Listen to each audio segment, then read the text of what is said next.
Good afternoon. We want to welcome you to this Niagara Summit on the Potomac. Today we are gathered for a rare, if not unprecedented, convening of civil rights leaders, human rights leaders, of diverse generations, backgrounds, perspectives, and coming from various parts of the country.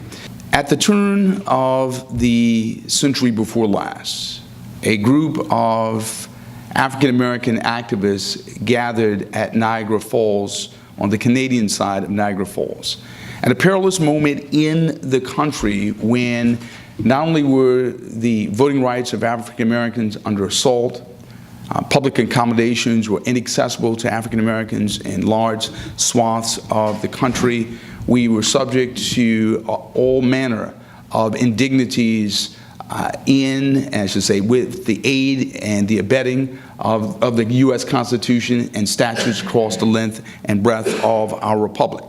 W.E.B. Du Bois and Monroe Trotter and other activists gathered to make an assessment of the state of the nation with respect to racial justice. They developed a set of principles, developed a set of strategies. And it is in that lineage and in that legacy that we gather here today at this Niagara Summit on the Potomac.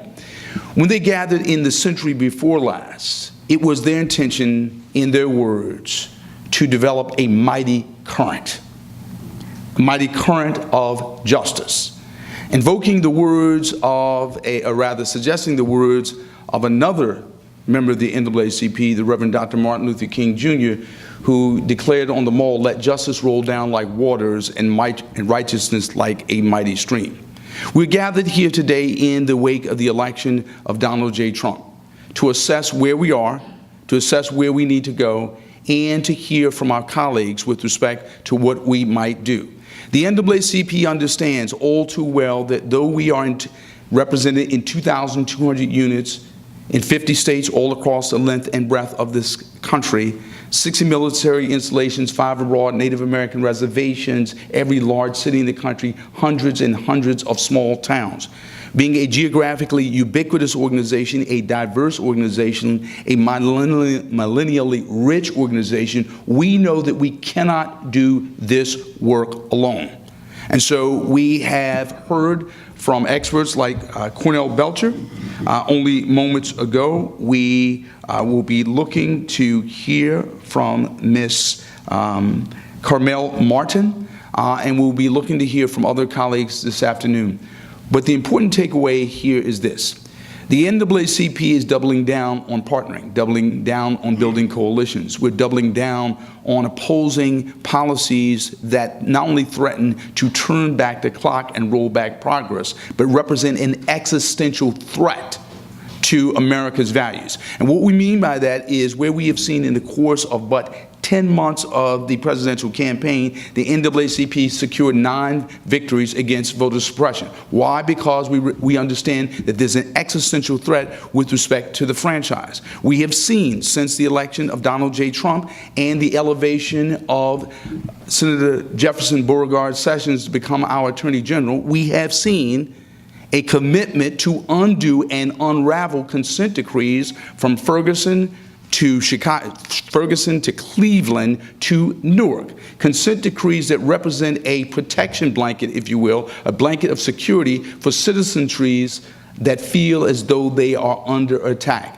And where we understand empirically and experientially that young black men are 21 times more likely to lose their lives at the hands of the police, this is a real and existential threat. Where we have seen in the course of this administration a series of executive orders that threaten to otherize and marginalize immigrants and those who are seeking the best of this nation's opportunities in terms of economic opportunities and liberty. We've seen a series of executive orders that threaten to divide the republic. And so this is a moment where we have to develop strategies in terms of points of opposition, points of engagement, and strategically how we might mobilize the citizenry within the ranks of the NAACP and well beyond to put forward an agenda that reflects not only the values of the NAACP, but the best values of the nation. Here to my left and right are colleagues in the civil rights struggle. In the NAACP, much, if not most of the work is done by volunteers out in the states, out in towns, in our state conferences and our branches. We do this work in partnership, so we have partners to our left and to our right.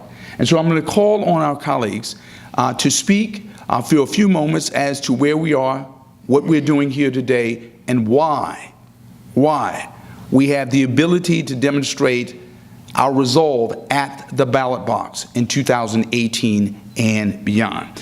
With that said, I'd like to call upon the chairman of the board of the NAACP, Mr. Leon W. Russell. It's obvious to me that you have to step back, do some analysis, look at the data, and determine where it is that you need to go. In doing that and looking at that strategic planning process, it's also necessary to understand who has to go with you. And so we've called on our natural partners. We've got the dean of the civil rights movement in the United States of America here. There is no voice that is stronger and louder than Jesse Jackson. I mean, that's obvious. We're looking at the Democracy Initiative to be a partner with us in planning where we go from here. We look at AFT in the same fashion for that support. We look at our religious community.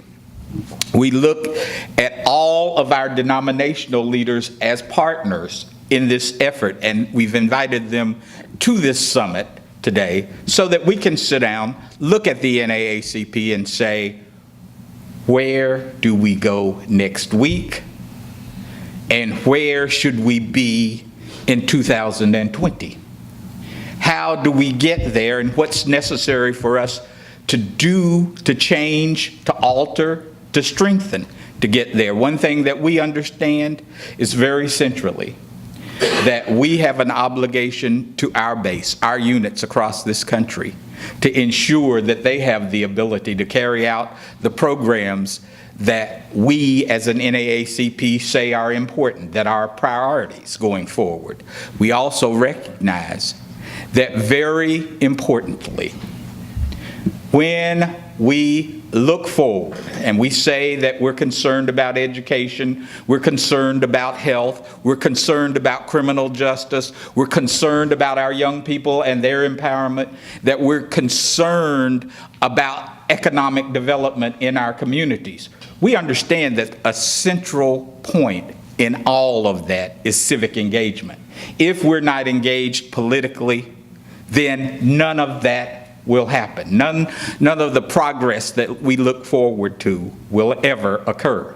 And so we at this meeting are sitting down, doing an analysis, yes, of our environment, but an internal and external analysis to determine how we do this better.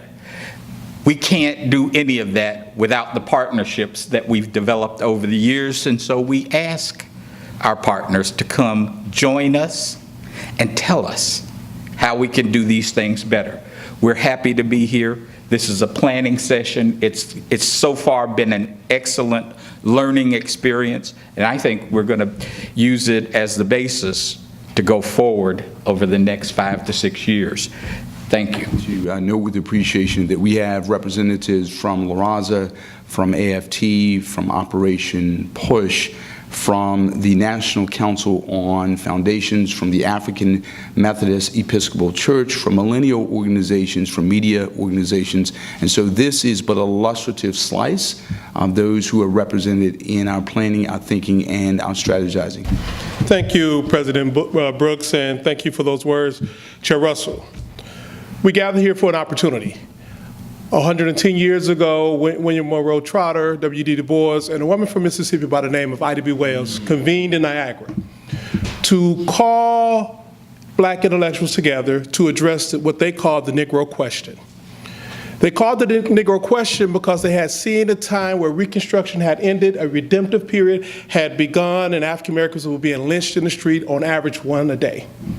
We come here today to recalibrate that compass they set to make democracy work for everyone. And in that process, we are glad to have our friends with us as we discuss opportunities. This is an opportunity moment for the NAACP to recalibrate and look at our millennial generations, to recalibrate, to look at how we deliver information, to recalibrate and identify opportunities as we see it. This new administration would work to take us back, but because we have partners in the field, because the NAACP is over 100 years old, we recognize the need to recalibrate.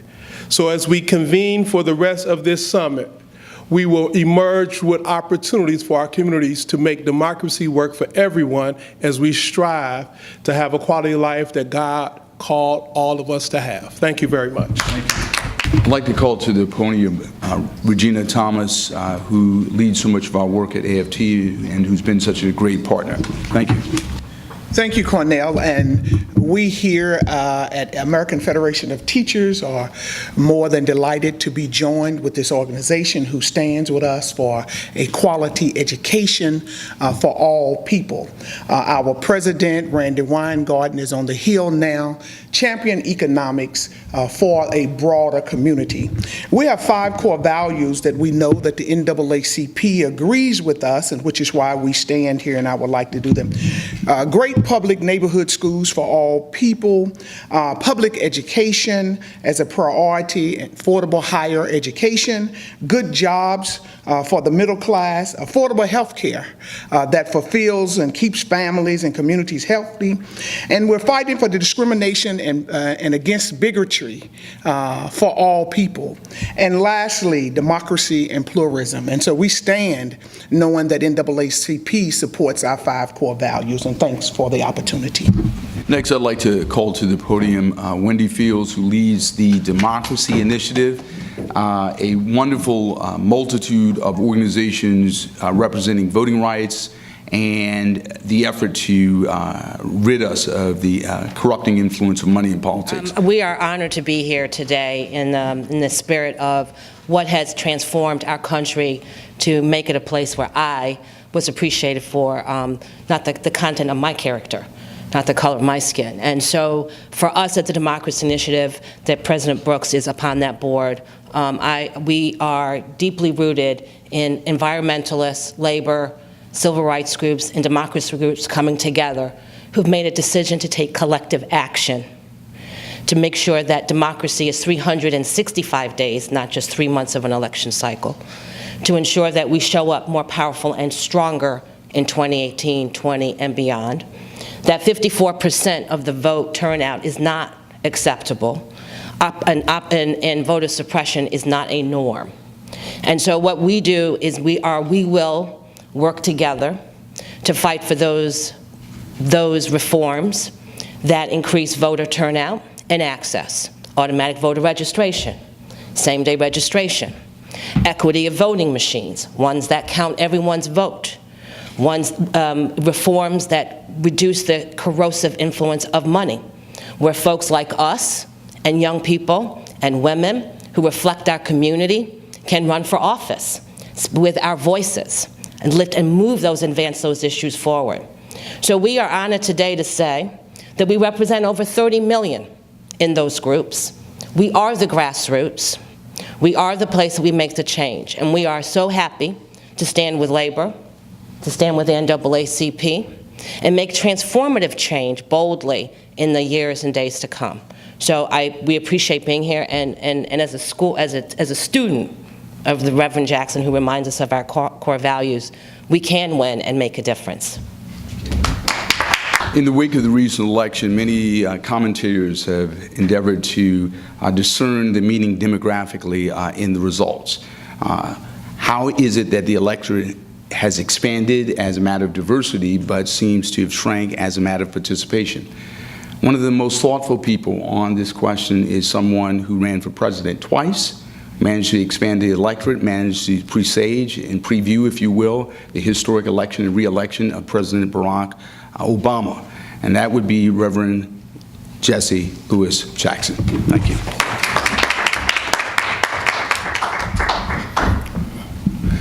Thank you, President Brooks, Mr. Chairman, leader of the Mississippi State Conference, Sister Brock, and to fellow Dias relations today. Let me make this appeal and express my thanks, and all of us really, to the NAACP, our mothership, for convening our family today to assess where we are and look at the next step in light of what is in fact a full-scale counter-revolution against America's values. We're facing a counter-revolution. The President can say today America needs a good government shutdown. That's counter-American values and the way our democracy works. When he attacks 50 years of civil rights progress, attacking Muslims and Mexicans and Jews and blacks and immigrants and refugees, that's not the America of give me your tide, you'll pull your huddled masses. Having said that, the progress we've made between Niagara and Potomac is tremendous progress, and we're not going backwards. Mr. Trump can turn back the clock, but he cannot turn back time. We're not going backwards. Let me submit to you that the most vicious attack is upon the protected right to vote. We must have in America automatic voter registration. To have to pay people to register to vote is like a poll tax. New York and Pennsylvania and Michigan and California should have more than one day to vote. Should have multiple days to vote. There should also be a constitutional right to vote as opposed to just a state's right to vote. But I cannot give enough plaudits to this organization, the NAACP, for surviving these years. We are a better nation 100 years later, and we are going forward. I look forward, look up and see Clemson playing Alabama in the big game with black quarterbacks. Our nation is becoming more civil.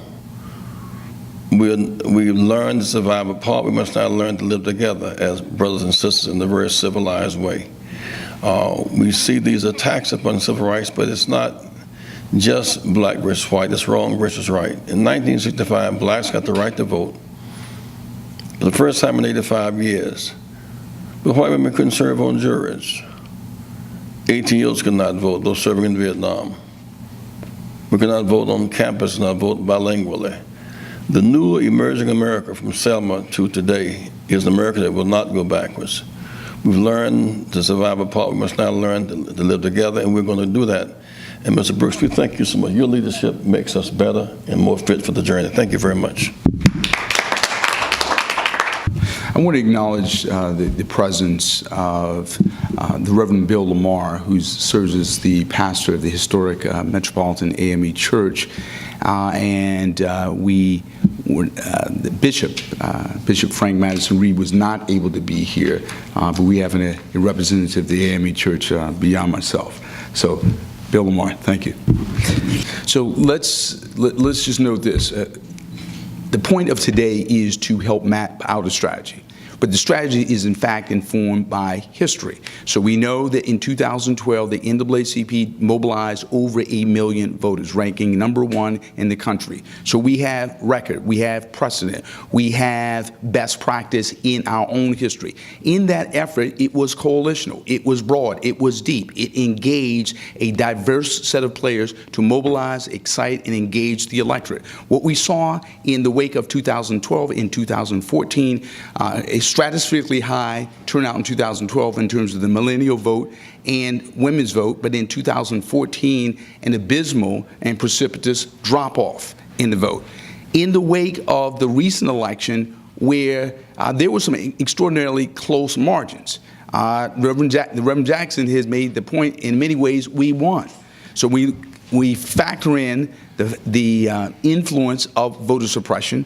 That is to say, moving polling places, all of these strategies of roll back early voting, make it more inconvenient to vote. The fact is, as we lifted up, we secured this NAACP with our partners 9 court victories against voter suppression in 10 months during the campaign. That does not include what we've seen since the campaign in Texas, our Texas State Conference of the NAACP getting a victory out of the Fifth Circuit, which modeled and mirrored the finding in the Fourth Circuit, namely that the state legislature engaged in intentional racial discrimination. So the strategy, of course, has to be in part litigation. It has to be voter mobilization. It has to be expanding coalitions. But beyond that, there's also a messaging challenge. In other words, how do we deliver on the issues that millennials are concerned about, namely criminal justice reform, with the language and the tenor and the radicality of their message? In other words, when we talk about fixing the criminal justice system and they talk about abolishing the criminal justice system, there's a gap in the language, a gap in aspiration. So part of today's convening is about having a smart, tough, thoughtful, engaging, no sacred cows kind of conversation. And the NAACP be clear about this. We are bringing people to the table, asking them to ask of us, how might we think about the challenges differently? And so the fact that we are reaching out to someone like Reverend Jackson, who literally marched with Dr. King, and we have millennials who were born well after that in the same conversation. Leave out this.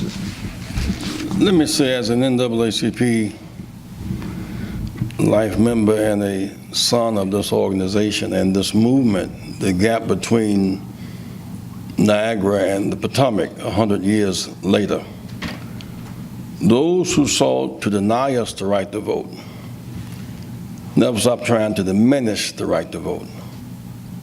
Which got the right to vote in 1865 to 1880. Between 1880 and 1940, 5,000 blacks were lynched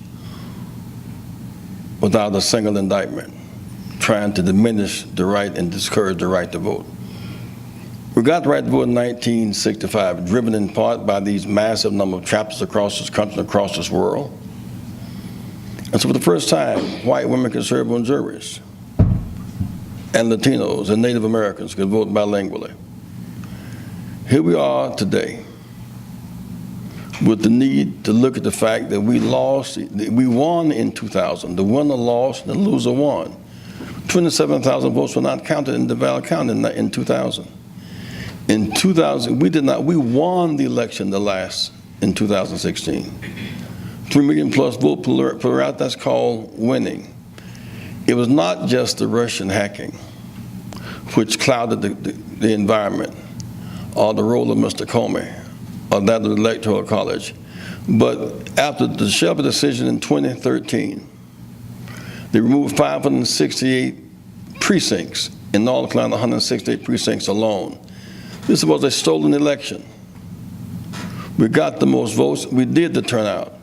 In Michigan alone, 75,000 ballots didn't have the president check. Can you imagine a ballot where 75,000 people do not vote for the president? That's chicanery. Or what happened in Milwaukee, or Philadelphia, or North Carolina, where the North Carolina chairman of the Republican Party, the day after the election, celebrated the fact that he diminished the black vote by 8.9%, increased the white vote by 21%, because it was a stolen election. If someone works real hard and earns their pay, and someone steals their wallet, they need not work harder or analyze how to work harder. They need to stop the stealing. The attempt to diminish our vote has been effective, and that we need automatic voter registration as American citizens. We need, beyond that, we need the constitutional right to vote, on-site same-day voter registration, as well as multiple days to vote, and that will increase the base. And this election, we need not turn on ourselves. We won this election. We're going to keep winning, but we must stop the stealing. It's not about voter fraud, it's about voter suppression. Voter suppression has worked against us. We must fight back, and we will. I want to agree wholeheartedly to what Reverend Jackson has said, but I want to go a step further and say one of the things that we have to very clearly do, as we've gone through the analysis here, is have folks to understand that elections are not seasonal. Elections are not every 4-year occurrences. We have to have folks understand that elections occur all the time, and therefore participation in the electoral process has to be something in our communities that we understand happens all the time. We also have to encourage folks to run for political office. We can't just always say, go vote for somebody else. Sometimes we have to say to folks, you believe you can make the difference, then you have to put yourself out there and we will support what you do. But that's what the discussion here today is about, how we as an NAACP, how we in conjunction with our partners across the civil rights movement and the social justice movement, how can we explain to our communities that they have the power, we have the power to make a difference, but we've got to understand, we've got to find that way that makes them understand how to use that power. And just to briefly add to what the chair just mentioned, we also need to understand the data. When I look at a state like Mississippi during presidential election, where African Americans, 63% of African Americans voted, in the last 2 presidential elections, only 52% of whites in Mississippi voted in the state election. But here's the struggle. Understanding the data also increases our responsibility, because it's not sometime that we're not voting during the right election cycle. Because during state general elections, which were off-year election in Mississippi, only 34% of African Americans are voting for during the state legislative and governorship races. That's a huge gap. That's close to a 30% gap. Today in Jackson, Mississippi, as it is in 2/3 of municipalities across the state of Mississippi, we will have the Democratic primary for the mayor's race. Less than 27% of individuals who are qualified will vote. So the data should also drive our activity, because it's not only about a presidential election, it's about all of governing. Now, 2 additional points. We still have to focus on when our votes are being suppressed. And we also need to focus on when our vote is when democracy is being subverted. Emergency management systems in Michigan and in Detroit, the conservatorship of school districts and charter schools across the country, that's a subversion of democracy. So we got to focus on that. And then finally, one with the chair mentioned, we have to go deeper on understanding how to govern. And governing becomes the real issue for all of us, because it's not just about voting, it's about making sure we develop the leadership pipeline to get people to run and get in office. And then once they're in there, they are equipped with the support, the tools needed to truly govern, and we don't show up through the transaction of the election where they're all 365 days. So that's a part of the conversation today. That's a part of the strategy that we're talking about. I want to reiterate a point that President Brooks made that I think is very, very important. Working across the silos, the coalitions, is a strategic approach to this work. Issues of asthma and unclean water in Flint and civil rights violations and taking away, returning the rights of non-felons in this country have impacted all of our communities. And if we are not going to agitate around those issues and challenge the press to uncover and tell the stories of what really happens as a result of not participating, and being clear that when we stand with those in the Sierra Club or those in Greenpeace or those good government groups, that we all have the power to lift ourselves forward. And that strategy is one that delivered us the right to vote in the first place. And so returning to that place and standing in our truth around those issues, Flint, Michigan went on for a year before anybody stepped in.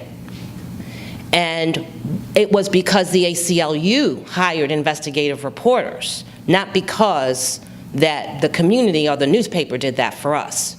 And so it is clear that it's that coalition, those strategic partnerships that should not be appreciated, that is not without risk or criticism, right, that if we're going to achieve those issues of automatic voter registration in states where 2 houses are controlled by one party, that we have to be building those partnerships. By way, as Vice Chair Johnson puts it, the data. So if we look at the latest FBI report, crimes against Jews went up over 6%, against African Americans over 6%, against Muslim Americans over 67%, 1,000 hate crimes since Election Day, 70 Jewish community centers targeted, over 100 in a year, many on President's Day. So we've seen this vicious vectoring upward of anti-Semitism in the country. But that serves to remind us not only of the perilous state we're in, but also the precious history we have. Meaning, when we look at the founding of the NAACP, founded by African Americans and Jews, we look at this partnership, prophetic partnership over the course of decades, where we had this incredible track record of passing legislation, standing against hate crimes, standing against lynching, all of which suggests that the moment we're in is one that we're more than equal to. Last point, if we think about the 1920s, right, and the rise of the Klan from a relative handful after Reconstruction to well over 2 million, 3 forces drove that. 1, anti-immigrant sentiment. 2, a kind of misguided, thin, 2 Corinthians version of Christianity, and a wrong-headed patriotism. If we look at the driving factors in the recent election, anti-immigrant sentiment, a kind of thin patriotism, and a thin, manipulative version of Christianity, we have to be concerned. This coalition speaks to our ability to rise to that. So the NAACP in the last year, we've doubled down on our partnership with the Anti-Defamation League. We've doubled down on our partnership with the Reform Action Center and the Union of Reform Judaism. We have built relationships with other Jewish organizations like Bend the Arc, with the Jewish Federation. But we do that in the context of a larger faith tradition that includes and encompasses the Black church and encompasses our history. And so we're very clear. We stand against hate crime. We stand against anti-Semitism. And the last point of this, we've tried to even deepen our partnerships with respect to how our young millennial leaders engage. So this is not a one-off. It's not episodic. It's not something that will happen today and be gone tomorrow. It's something we've been doing for well over 100 years, and we're more than capable of meeting this present moment. I do think it's important to understand that as we look at what's happening in America, we have to understand that we have to be, as an association, about inclusion. And that means that there is no discrimination that we don't fight. Yes. That means that if it's immigration today, and the target of the anti-immigration movement is Muslims, we have to speak out. That's right. On behalf of the Muslim community. We have to work with that community to ensure that their rights are protected, but we also have to understand that their rights are our rights too. Same thing with the Jewish community. Anytime anti-Semitism raises its head, racism ain't far behind. And so we have to understand that when folks use terms that hearken to that racist kind of ethic, we have to be inclusive in ensuring that every community is protected. But want to thank everyone here. Thank you for your coverage of this important convening. And with that said, I want to really thank those on the dais and in the room waiting for us as we speak. Thank you.